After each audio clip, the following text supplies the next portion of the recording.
In this episode of Latitudes, we explore some extraordinary destinations around the globe. Adventurous explorers withstand the freezing cold and polar bears to raise a flag on the North Pole. We enjoy a hot natural spa in the Icelandic wilderness. Then we take a closer look at Scotland's Millenium landmarks and their spectacular science and nature shows.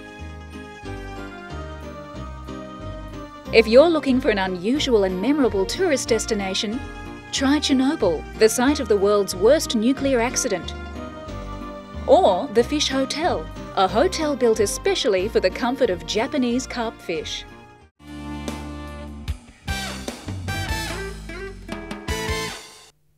The North Pole is one of the last frontiers for tourists looking for an extraordinary destination. A group of 20 people went to the frozen wastes of the Arctic Circle on the first ever organised tour. On arrival, this polar bear character greeted the tourists.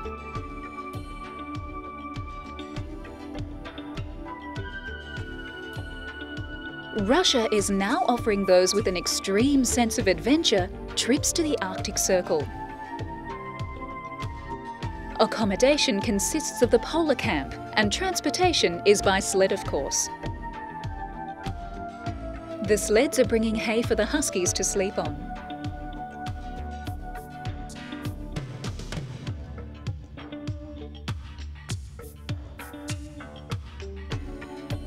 The tourists are summoned inside the camp for special instructions on how to deal with a polar environment. Whilst drinking hot tea, the Russian polar expedition leader alerts them of the many dangers around them.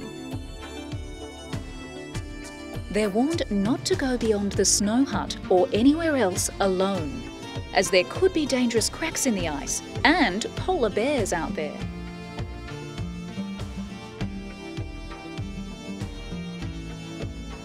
So can the North Pole really become a tourist destination?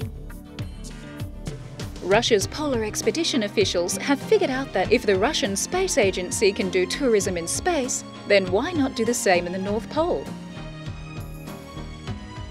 This is a great location for taking photographs, but check your camera in these sub-zero temperatures. You can even enjoy an ice cream in the freezing Arctic. If you fancy a trip to the North Pole, you must book well in advance and be prepared to pay $8,000 to $11,000 US. The tours last 5 days and are only available in April.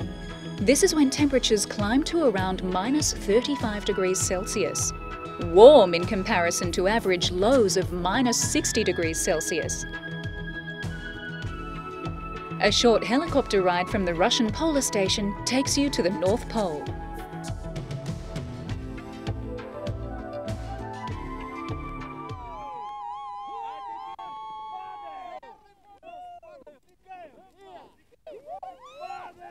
You can plant a flag in the snow at this geographically significant location. And then play some friendly badminton to all points of the compass. Arctic snow is an unusual polar souvenir. Russian polar expeditions have teamed up with so-called extreme tourism companies to run 5 trips a month, weather conditions permitting. The first group of polar tourists certainly enjoyed the experience. Here they take a spectacular ride in a hot air balloon. So if you can withstand sub-zero temperatures, constant daylight hours, basic accommodation, and are not afraid of polar bears, then maybe the North Pole is for you. Oh, and don't forget a large dose of an adventurous spirit. It'll certainly help. Japan's snow monkeys have known for ages the joys of a hot outdoor bath on a cold winter's day.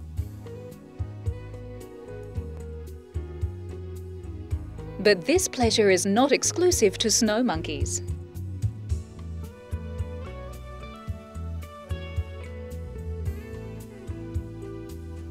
Now, people from around the globe are discovering the same pleasure in Iceland. In the island's barren tundra lies an unlikely health and tourist destination.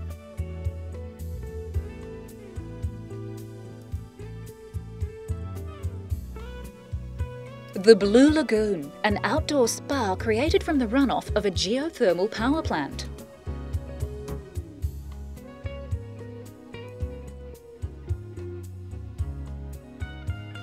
However, a plunge in the lagoon is more than a pleasant excursion on a cold day.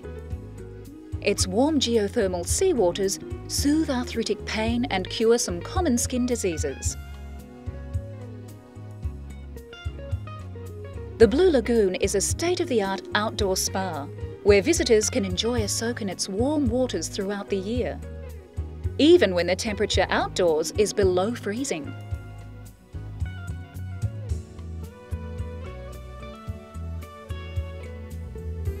The warm waters in the lagoon average a comfortable 100 degrees Fahrenheit or 38 degrees Celsius.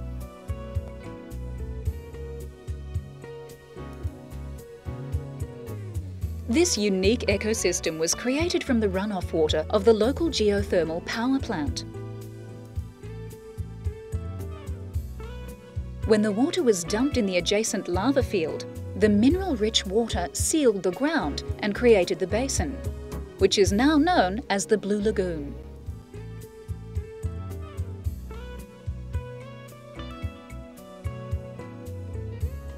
The Blue Lagoon's warm water and natural active ingredients, salts, silica and blue-green algae help guests relax and escape the stress and strain of daily life. The white silica mud gently cleanses and exfoliates the skin, while the blue-green algae nourishes and softens the skin. The mineral salts have balancing and relaxing effects. This lagoon is no ordinary pool of runoff water. Its mineral content is known to cure ailments such as eczema and psoriasis. Today, the lagoon is visited by hundreds of thousands of people from across the globe. Most of the people who make their way to this oasis do not come for treatments, but rather to be treated. Enjoy the spectacular view, the skin-softening mud, a relaxing massage, or a soak while sipping champagne. A visit to the Blue Lagoon is an invigorating and exciting experience.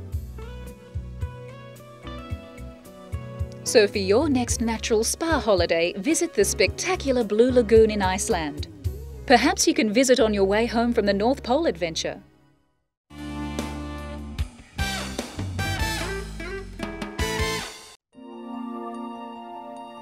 Scotland's Millenium landmark architectural projects illustrate some of the most exciting designs in modern British architecture and are popular tourist attractions. At more than 125 metres tall, the Glasgow Science Centre Tower is Scotland's tallest freestanding structure. It's also the world's first fully rotating tower. The tower's most striking feature is its sheer slenderness. The entire structure not only senses wind direction, but also automatically rotates to the correct direction to minimise the wind's impact.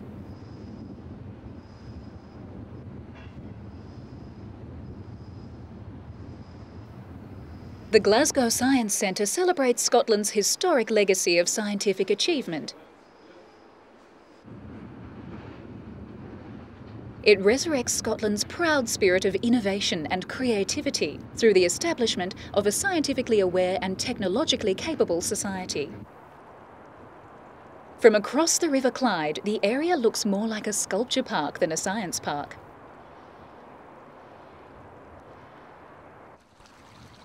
The 12-acre site is surrounded on 3 sides with water.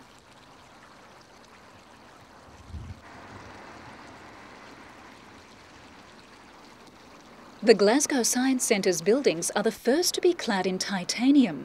Titanium is an expensive metal, which in this building is rolled very, very thin to provide a protective coating over the surface. It was seen as an appropriate material to use as an exhibit in itself for this type of building.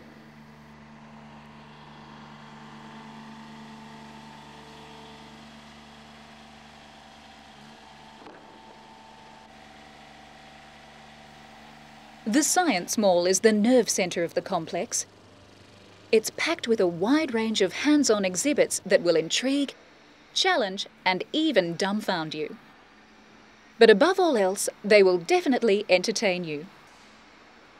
Spread over 4 floors, the Science Mall also contains a number of dedicated theatres, including a planetarium-style space theatre, which, with its 15-metre dome and starfield projector, displays astronomy films and light shows. One of the most popular attractions is a series of informative and entertaining live shows, which range from the electrifying to the explosive. They combine education and learning with fun and excitement. Shows run each day and cover topics from the worlds of science, technology, and nature.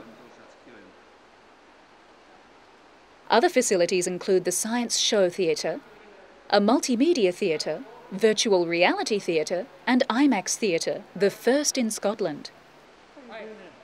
The IMAX Cinema is a 370-seat ultra-high-tech cinema. The futuristic complex will appeal to anyone interested in learning about technology and its applications in a fun and interesting environment. The Glasgow Science Centre is open 7 days a week from 10 a.m. to 6 p.m.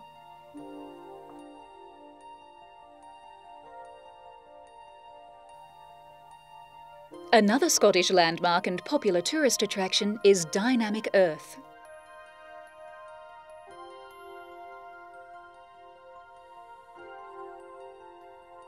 It's been developed as part of the regenerated Holyrood area in Edinburgh. The site interfaces with the landscape of the city's World Heritage Site in the Old Town. The Old Wall, which once formed the edge of the historic William Younger Brewery, is restored and extended to make an external wall of the 2-storey attraction space, the Black Box.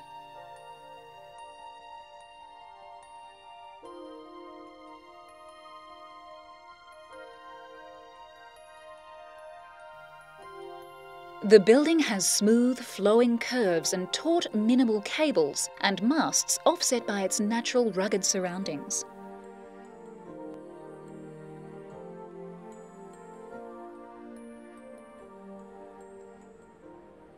The fabric roof and its structure make a generous entrance pavilion. Although weathertight, its form and glass walls give the feel of an outdoor space. A hemispherical dome to a multimedia theatre protrudes into the space, hinting at what's below.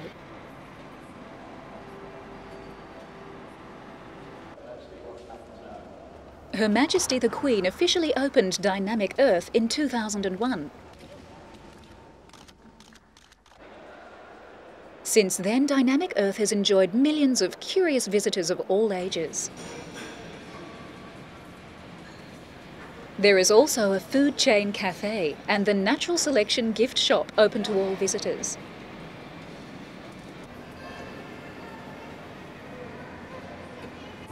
Telling the story of planet Earth through 11 state-of-the-art Earthscapes, the building combines the very latest interpretive technology and special effects with cutting-edge scientific thinking.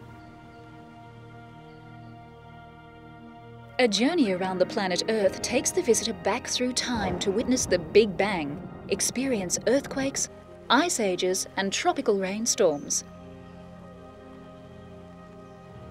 With interactive exhibits and hands-on experiences throughout, Dynamic Earth will be a huge hit with the kids.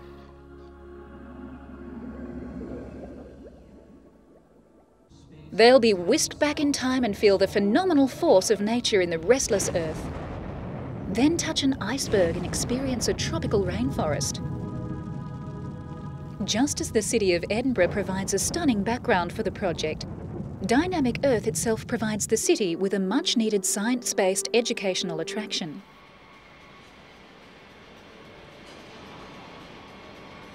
The other element that makes Dynamic Earth eye-catching is the monumental forecourt in the shape of an amphitheatre that can be used for outdoor performances.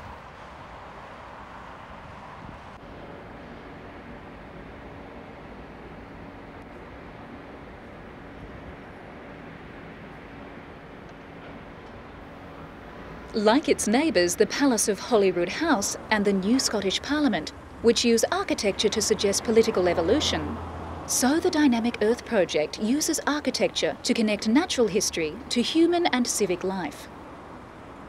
It's a must-visit in Edinburgh.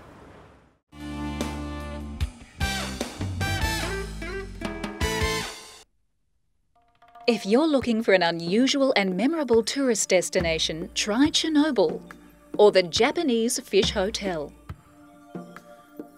Nearly 2 decades after the world's worst civil nuclear accident in Chernobyl, the now closed nuclear power station and the ghost towns around it are being touted as a new tourist destination. On April 26, 1986, the Ukraine's Chernobyl nuclear power reactor exploded, spewing deadly clouds of radioactive dust over Russia, neighbouring Belarus and much of Europe. Thousands are still living out the tragedy. Many areas still have dangerously high levels of radiation. Stories of death, illness and poverty continue. But some tourist agencies in the Ukraine are capitalising from the world's worst nuclear disaster by offering tours around the contaminated area. All you need is Geiger counters, white masks and rubber boots, and you're set to go. The first tourist destination is the ghost town of Pripyat, that stands almost in the shadow of Chernobyl's Reactor 4. The explosion evacuated the town, now surrounded by barbed wire and watched by checkpoints. Many took what they could, but later others have come and trashed rooms in the search for something valuable. The toilets have been ripped out, the refrigerators stripped bare, tower blocks stand empty, apartment doors hang on hinges, mattresses with their empty springs showing sag in hallways, and the wind screams eerily through broken windows and bare lift shafts. But those who have fought their fears of radiation sickness and want to see the highly patrolled area all but deserted might find the staff less than welcoming. Agencies offer day trips to Chernobyl for $250 per couple, including lunch. You must be over 18.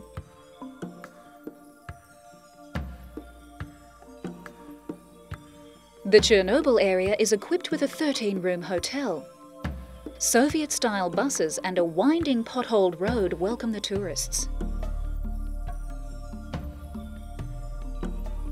Many tourists hope photographs and first-hand stories will educate their children. There are those in tiny hamlets who would not mind seeing a few new faces banging at their doors.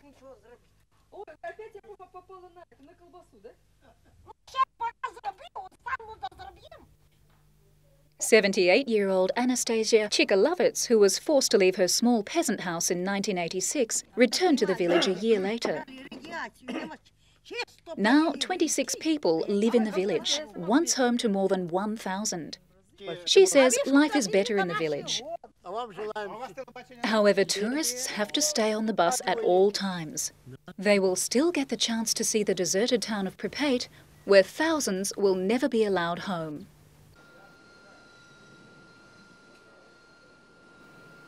Lovers of Japanese carpfish known as koi are paying big bucks to rent space in special hotels in Singapore to ensure they're comfortable. Businessman Tony Lee goes to the koi hotel every other day to visit his fish.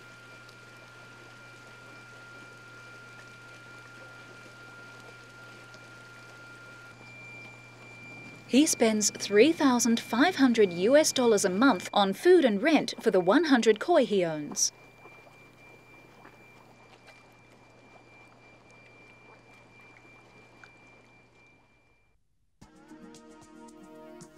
They are living the good life in totally pampered comfort at the Nippon Koi Hotel.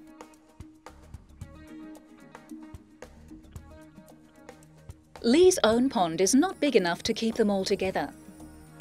They need more room to swim and exercise. And he could not get rid of them, as they provide him with more satisfaction than going out at night.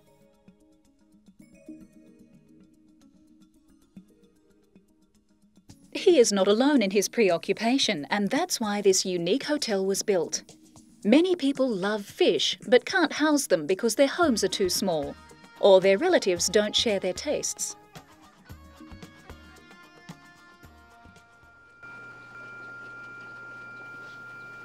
Some men rent space in the hotel for their koi to stop their wives from seeing how much they spend on the fish. Nippon Koi Hotel has about 100 customers. All of them are male.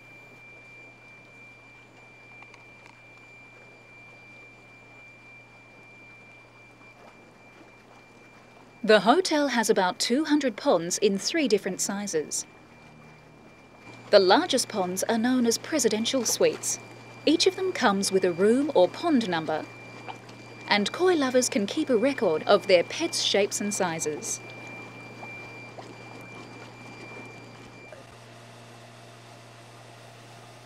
The hotel also provides hospital services for the sick koi that are suffering from skin disease.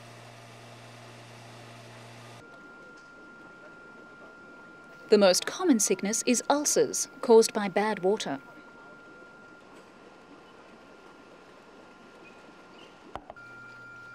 Koi lovers say fish even suffer from stress caused by travelling from one pond to another.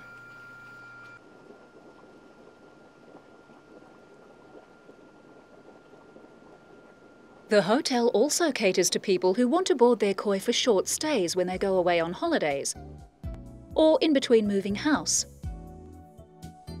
Tourists are encouraged to visit the hotel and simply appreciate the beauty of the koi fish. Now that's a unique hotel visit for any tourist.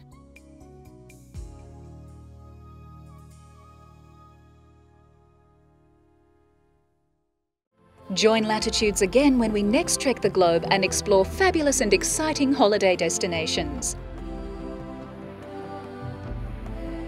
For further information regarding any story on this episode, log on to www.pbtv.com.au. This program is proudly supported by PATA and Always Dive Australia.